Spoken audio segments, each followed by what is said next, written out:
Caesar and Cleopatra were a couple at that point, and she was probably already pregnant with his child. But again, it was in their father's will, and Romans love to be strict about legal documentation.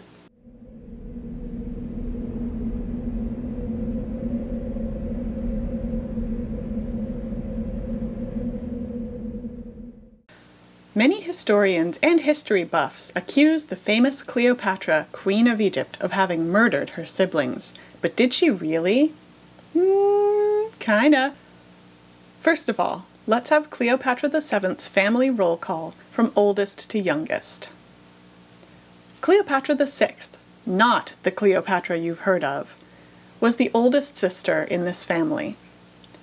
She was either murdered or executed, probably by her next youngest sister, Berenice IV, possibly over the throne. It's unclear.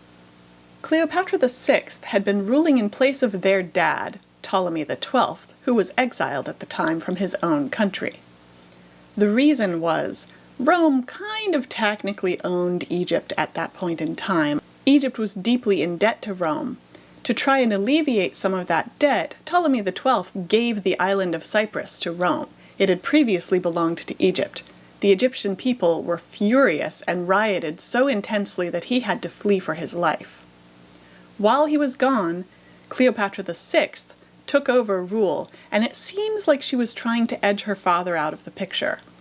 He didn't have a chance to do anything about that because he was out of the country, but while he was gone, her next youngest sister, Berenice IV, either murdered or had Cleopatra VI executed so that she, Berenice, could take over the throne. Berenice IV, after getting rid of her sister, took over the throne for herself, but then she was executed by their father, Ptolemy XII, when he returned from exile at last and found that she was trying to get rid of him while he was gone. She was executed for treason.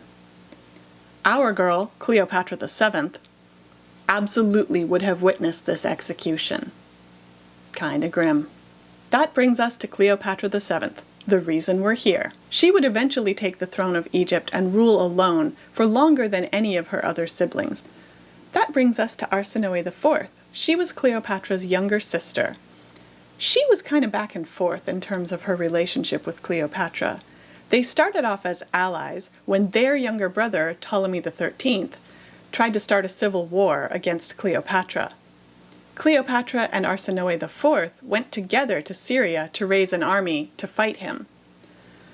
They came back to Egypt together, and then things were kind of a stalemate, at which point some Romans enter the picture, and we'll get to them later.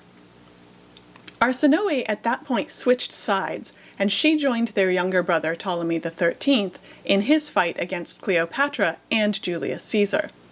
It didn't go well for them in the end. Cleopatra won, and Arsinoe was arrested for treason. She was taken to Rome and marched through the streets as a prisoner in Julius Caesar's triumph.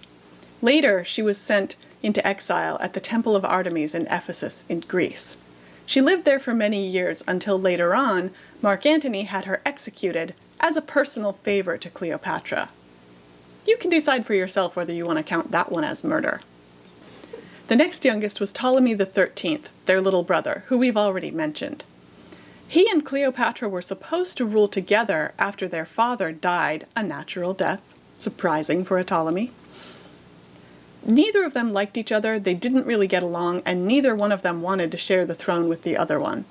Ptolemy XIII was the first to do something about it when he started a civil war against Cleopatra. Long story short, he lost that one, mainly because she ended up having Julius Caesar and his Roman legions on her side. Never go up against the Romans, Ptolemy. Don't do it. It's a bad idea. This play had several acts. In the middle, when Julius Caesar first showed up, before Ptolemy XIII's total defeat by his army, it looked like things were going to come to a truce. At that point, Julius Caesar demanded that Cleopatra and Ptolemy XIII get married because it was in their father's will. Just to be quite clear, this was strictly a marriage of political convenience. Caesar and Cleopatra were a couple at that point, and she was probably already pregnant with his child. But again, it was in their father's will, and Romans love to be strict about legal documentation. They were married for a short period of time, Cleopatra and her younger brother. before Ptolemy XIII decided to start the civil war again. That just didn't work out, as you know. When it was clear that he was losing the battle, Ptolemy XIII tried to escape by boat, but his boat capsized and he drowned. I would argue that one doesn't really count as Cleopatra murdering him, since she was nowhere near at the time. Which brings us to the last and youngest sibling of Cleopatra VII, her very youngest brother, Ptolemy XIV. Oh yeah, so creative with names in this family. Once his older brother, Ptolemy XIII, was dead, Julius Caesar insisted that Cleopatra must immediately marry her younger brother, Ptolemy XIV, in keeping with their father's will. And again, this was strictly a marriage of political convenience. Ptolemy XIV was much younger than Cleopatra. They were supposed to rule together, but given their large age difference and the fact that all the political power was clearly in Cleopatra's camp, Ptolemy XIV effectively didn't likely ever have any real say in how Egypt was run during his life. Shortly after her marriage to her youngest brother, Ptolemy XIV, Cleopatra gave birth to Caesar's child. Sometime in the next couple of years, she visited Julius Caesar in Rome, just in time to be there for him to be stabbed in the Senate. It was awful. Shortly after she returned from her visit to Rome, Ptolemy XIV was killed by poison. Almost immediately following his death, Cleopatra elevated her young son with Julius Caesar to the station of her co-ruler. It's almost certain that this means Cleopatra absolutely murdered or had her younger brother murdered for these political reasons. But all the evidence is circumstantial and we'll never be able to prove it.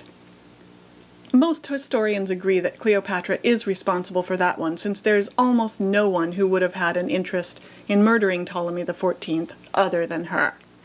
So, there you go. Was Cleopatra VII a murderer? Yeah, she kind of was.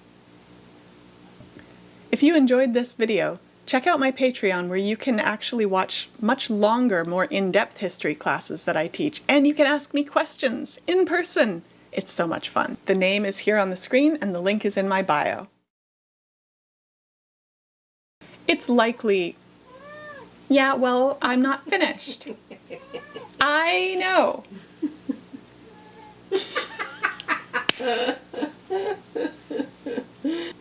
If you enjoyed this video, great!